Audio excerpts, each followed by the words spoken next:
Hey, Brenda here with Modded Leadership, and I just got off the phone with a freaking killer human. His name is Alfred, and he owns a company called Feedback, like V is in Victor, right? Instead of the word like I'm going to give you feedback, it's feedback because it's video testimonials. And we got connected on LinkedIn, and this is just what I love about networking and people and just the human interaction with people.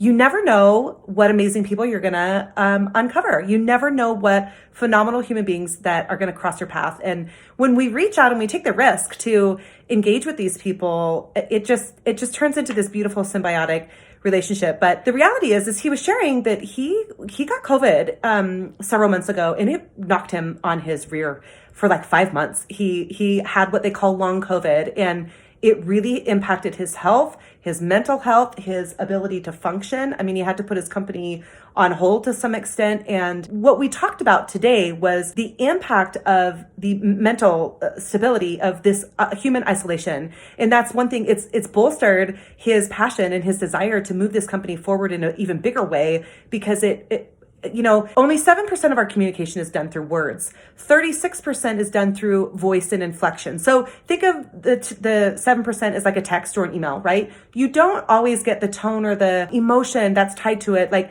something can come across really curt and like they're pissed off at you, and really they're not. But it's just because of the words and how we interpret it that we place our emotion and our fears and all of that into play. So now we're not getting and grasping exactly how they were trying to communicate with us. When we add voice, like a telephone call, you get the voice and the tone and the inflection. Are they excited or are they really mad? And, like you can really tell by the tone of their voice.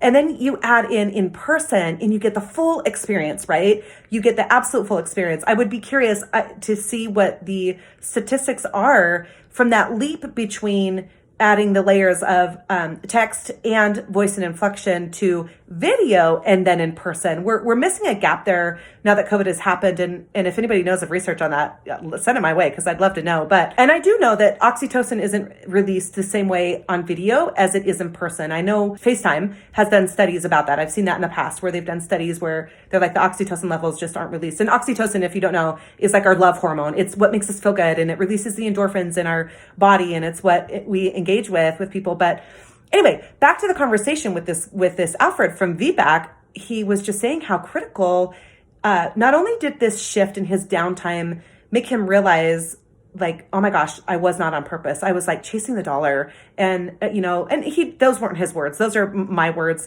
to some extent. It's a classic, what's the definition of success? And he was living under the constraints of all the social, parental, school, and religious conditioning. And as he's in bed and down in bed for like 5 months, he's evaluating his whole life and thinking like, what is my purpose? Why am I here? And how can I serve people?